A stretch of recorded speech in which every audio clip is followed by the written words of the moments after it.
Je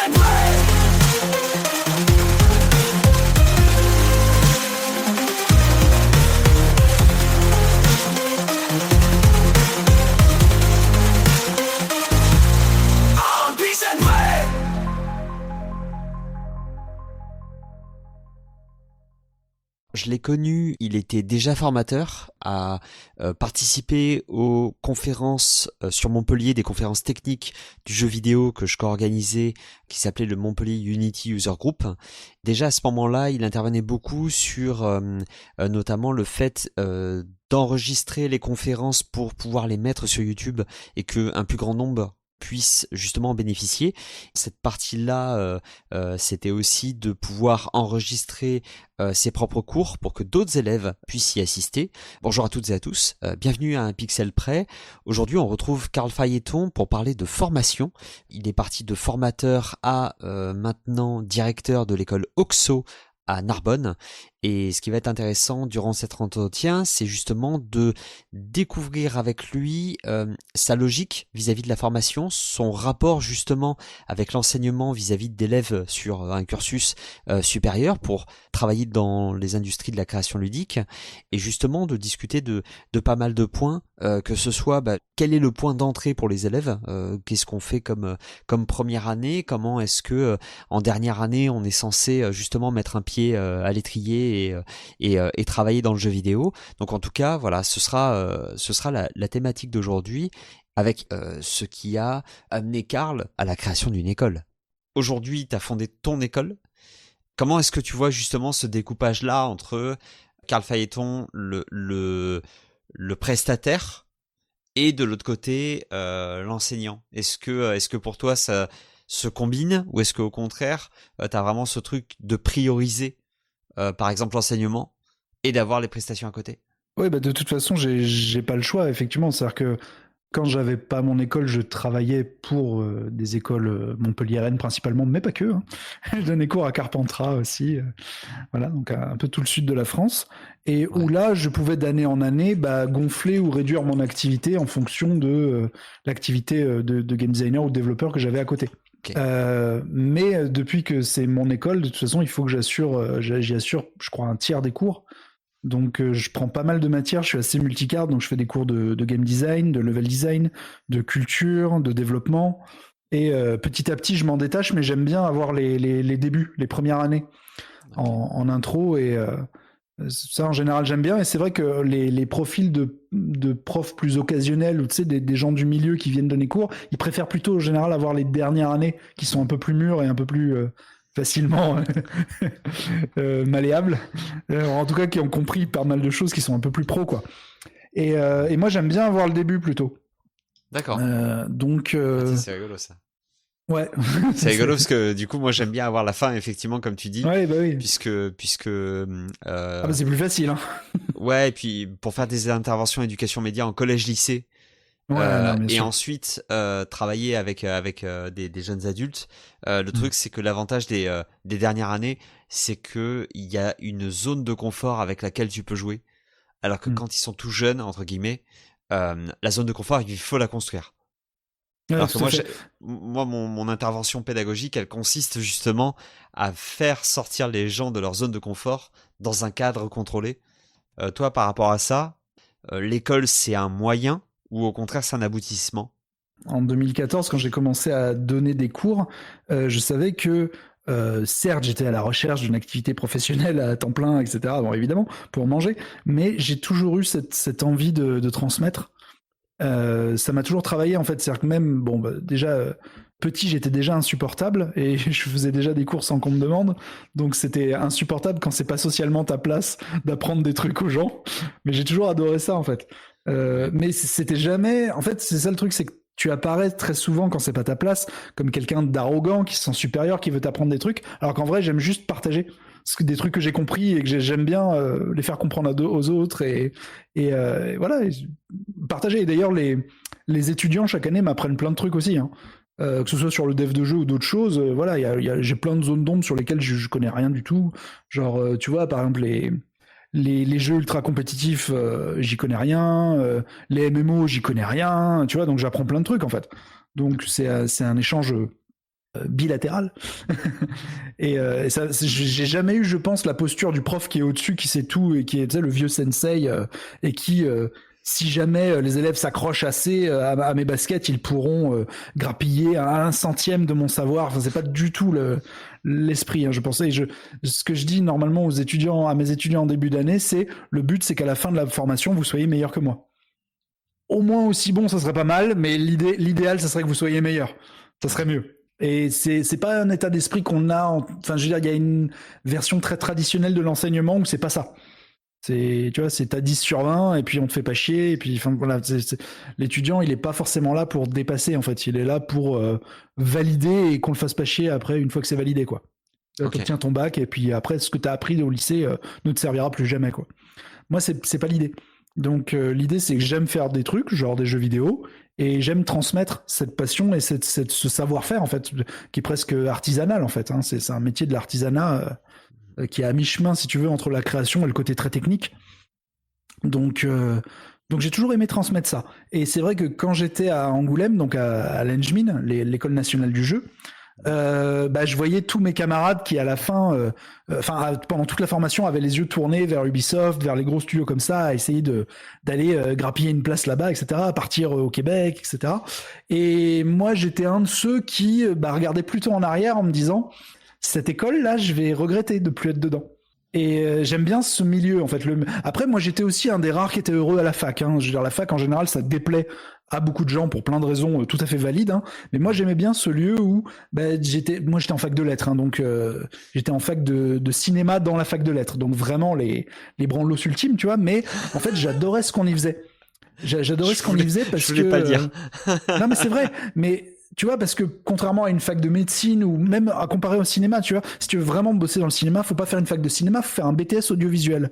Et tu vois, c'est pas du tout le même esprit. Parce que moi, je me suis posé pendant 4 ans et j'ai étudié des films comme on peut étudier de la littérature, du théâtre, tu vois, des trucs comme ça. T'es pas orienté métier, en fait. T'es pas en train d'apprendre un savoir-faire sur un métier. T'es en train de devenir un adulte qui a un regard sur le monde. Et ça, avoir des années dédiées à ça, c'est extrêmement, moi, je me considère comme extrêmement privilégié d'avoir eu ce temps-là. Moi, de l'autre côté, j'ai des étudiants qui ont des fois 17, 18 ans et qui m'ont dit, dans 3 ans, t'es sur le marché du travail, gars. C'est extrêmement violent en fait, comme approche du passage de l'ère, tu sais, où tu es à l'école en tant que collégien ou lycéen et ton métier c'est d'avoir des bonnes notes. Et on te demande pas de comprendre, on te demande pas, tu vois, c'est juste un rapport aux chiffres et à la compète. Faut être premier de la classe, avoir des bonnes notes. Enfin, déjà c'est extrêmement dommageable pour l'esprit humain, je pense, à cet âge-là. Mais ensuite, on te demande de basculer direct dans la vie professionnelle où déjà, il n'y a plus des notes, mais c'est toujours la compète, et enfin bref, avec son lot de défauts. Et moi, j'ai eu cette ère de grâce pendant quelques années où on m'a mis au milieu de gens qui étaient intéressés pour apprendre et comprendre des trucs. Tu vois, cet esprit universitaire qui est centré sur le savoir, la connaissance et l'acuité d'analyser des trucs. Et de comprendre le monde. Et ça, j'ai trouvé ça vachement bien. Bon, donc du coup, quand j'ai commencé moi-même à faire des cours, j'étais un petit peu la caution fac en fait. J'ai insisté pour remettre des cours de culture générale dans une formation qui normalement est une formation professionnelle où t'as pas le temps et voilà, on va apprendre du Unity, du 3ds Max, du Blender, du machin, des trucs. Moi j'ai dit, attendez. Et si on se posait 2 minutes pour déjà regarder qu'est-ce que c'est que le jeu vidéo en tant que média, etc. Donc moi j'ai toujours voulu qu'il y ait cette partie-là dans l'apprentissage, même si de l'autre côté voilà, après le problème c'est qu'à la fac pure il va te manquer le côté technique.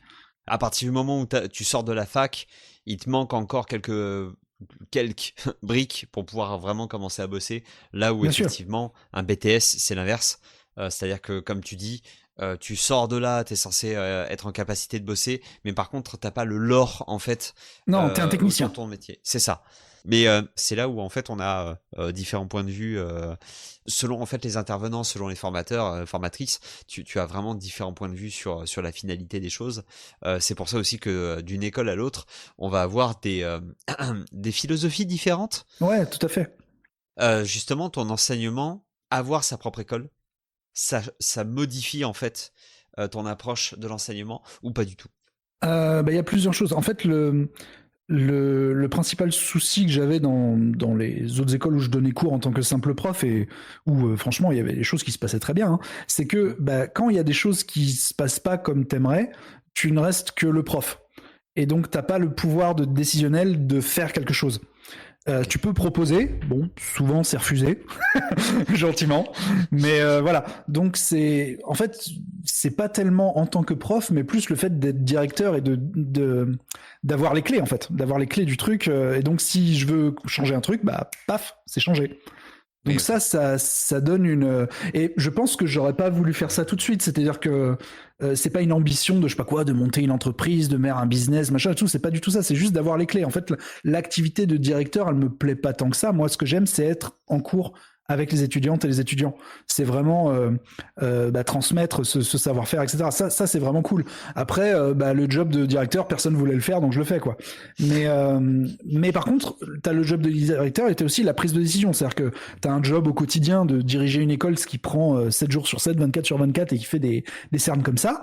Mais par contre, t'as le côté où justement, encore une fois, t'as les clés, t'as la main mise, donc tu peux décider, par exemple, tu décides qu'il y a telle ou telle matière, n'y est ou n'y est pas, ou il y en a plus, il y en a moins. Alors, moi, je suis toujours en collaboration avec les autres profs, parce que dans mon école, on est quand même 8 ou 9 maintenant. Donc, voilà, il y a quand même pas mal de profs, donc j'essaye d'écouter à la fois ça, et aussi les retours des élèves.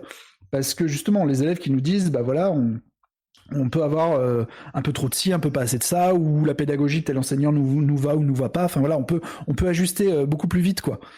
Parce que dans les gros groupes dans lesquels j'ai enseigné, c'est toujours, ils vont te dire, bah oui, mais ça, il va falloir demander à la maison mère à Paris qu'ils nous fasse un retour et tout.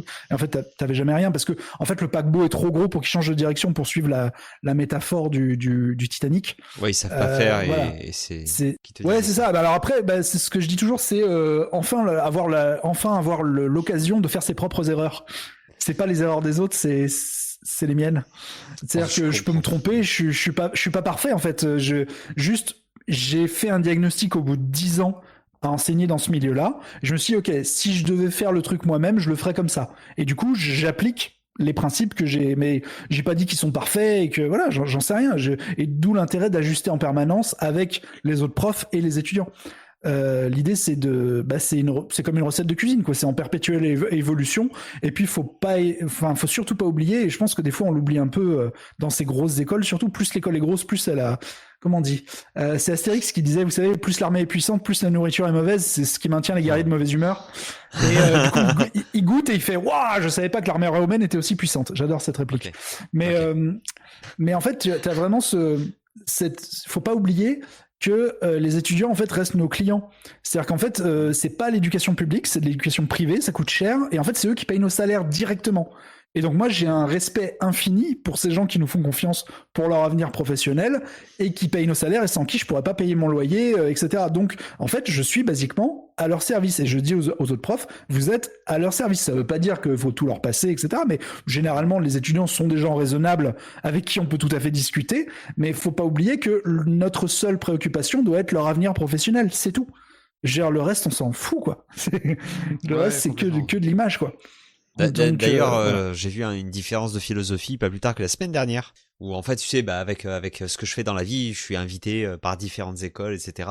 Et effectivement, il y a une école où moi ça m'a choqué parce que, c'est-à-dire, on m'invite, mais typiquement, on ne me laisse pas parler aux élèves. C'est-à-dire, en gros, on reste entre profs et entre intervenants et entre machins. Ouais. Et moi, par exemple, ça m'a vachement choqué parce que c'est pas que je m'en fous de l'école. Mais c'est juste que si jamais je débarque dans une école, je vais vouloir parler aux élèves. C'est-à-dire, si j'ai une chance de pouvoir, je sais pas moi, provoquer une conversation entre un ou une élève avec un pro quand on est dans un événement professionnel, justement, je vais le faire. C'est mon truc à moi. Mais c'est vrai que ouais, ce moment où en fait les élèves, tu les vois s'en aller et tu dis mais on va pas leur parler ou non mais là ils rentrent chez eux ou je sais pas quoi. Ouais. T'es là, tu fais mais enfin, laissez-moi. Bon, après, t'as aussi des élèves qui ont peur de se confronter à des gens du milieu, parce qu'encore une fois, il faut... Moi, je me rappelle très très bien, hein. Même quand moi je suis rentré dans une école de jeux vidéo, les gens qui travaillent dans le jeu vidéo, c'est des licornes, hein. C'est pas forcément mauvais, hein, de respecter les gens qui travaillent dans le jeu vidéo et de pas aller les voir comme des gros fanboys avec des... Parce que ça m'avait choqué aussi. Pendant les conférences Engmin, il y avait des pros du monde entier qui venaient. Ça va de gens très intéressants à David Cage, hein. Je veux dire, voilà, il y avait un peu de tout. Mais tous des gens célèbres, établis, etc. Et David Cage est quelqu'un de très intéressant, mais pas forcément pour faire des jeux vidéo. mais c'est quelqu'un d'intéressant en soi à discuter avec. Mais ce que je veux dire, c'est que au lieu de discuter avec, je voyais mes camarades venir leur faire dédicacer des pochettes de jeux et j'étais en mode mais non, on n'est pas à une convention Japan Expo là, c'est tu vois ce que je veux dire. Après ils ont le droit de le faire, etc. Je veux pas, enfin, je me suis pas m'opposer en mode c'est pas bien, mais dans le fond j'étais en mode bah tu t'adresses à eux comme si t'étais un consommateur simplement de leur jeu.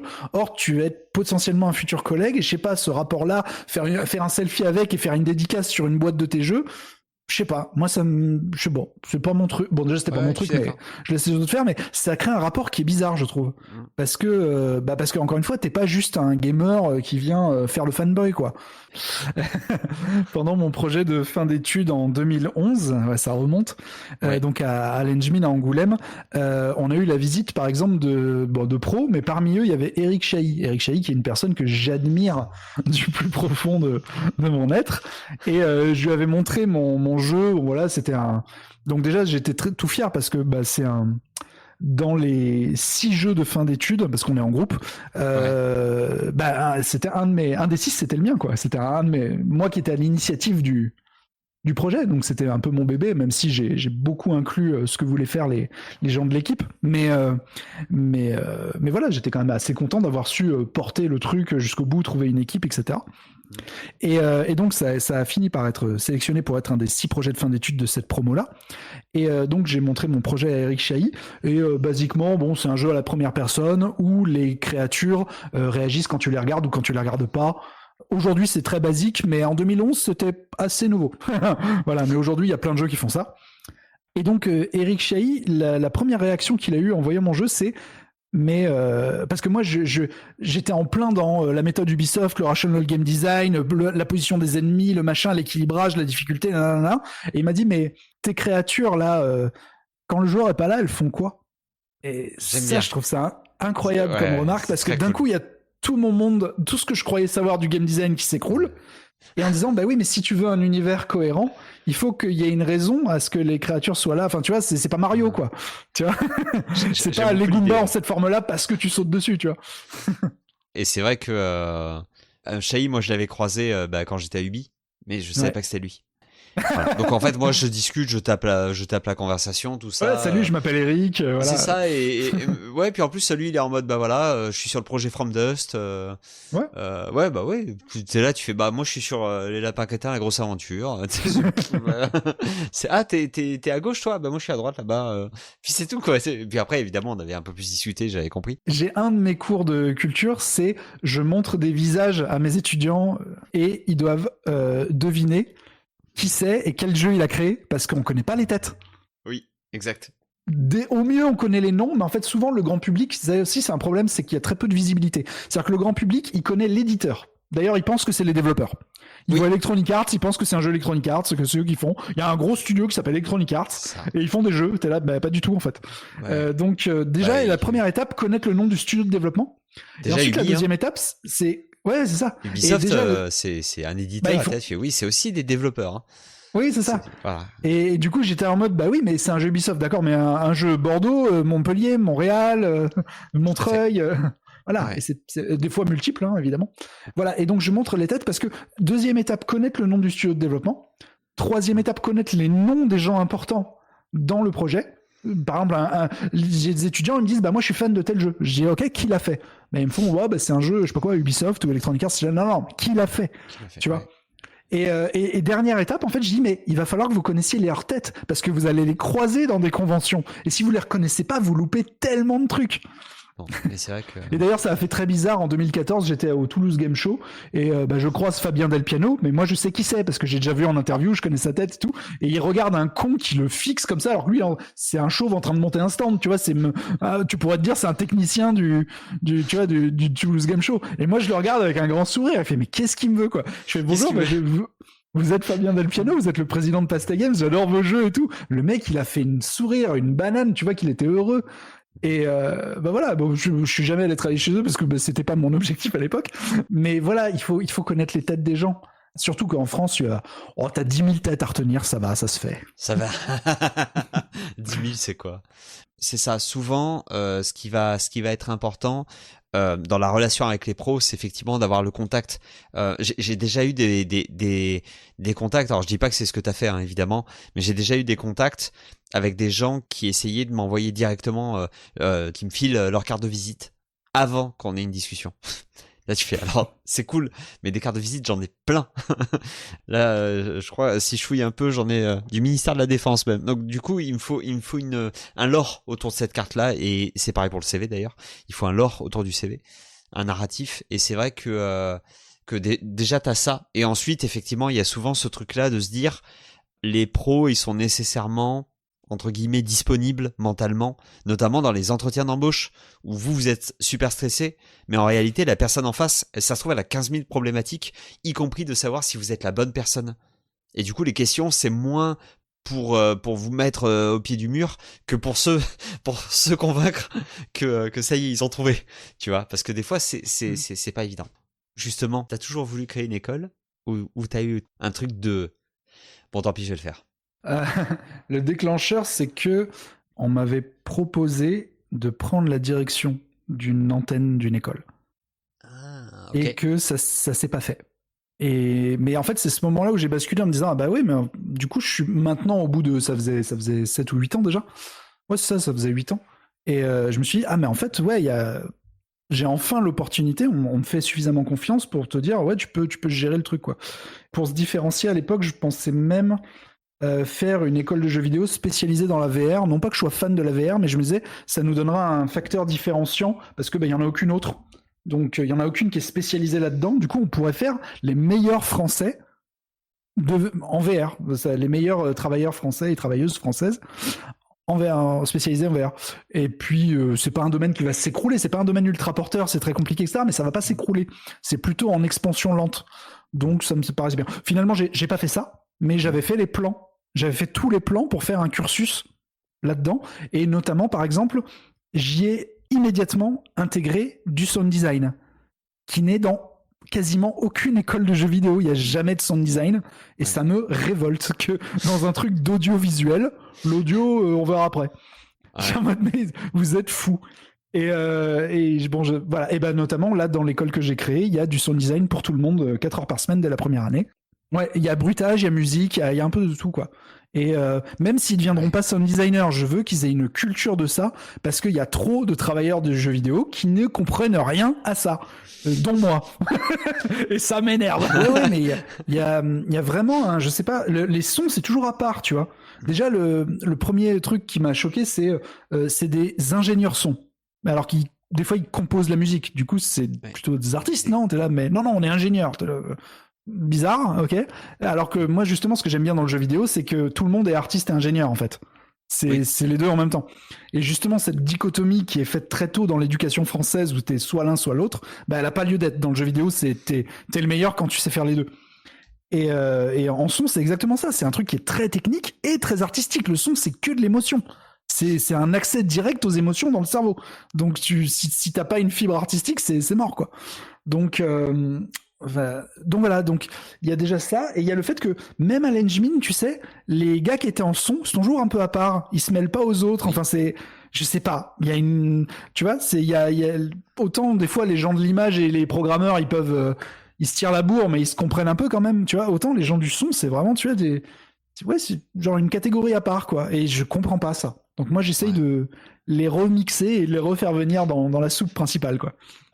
Il y a des projets dans lesquels le sound design est pris en compte dès le début, souvent parce que les gens à la tête du projet ont une appétence ou une affinité avec le sound design, et auquel cas ça donne des trucs absolument géniaux, hein, très souvent. Et d'ailleurs, on n'imaginerait pas, par exemple, je sais pas moi, un jeu un peu rythmique, etc., je sais pas, un jet set radio, tu vois, sans le sound design à la base. Ça n'a aucun sens de le mettre à la fin en habillage, comme c'est souvent le cas dans les jeux traditionnels, quoi.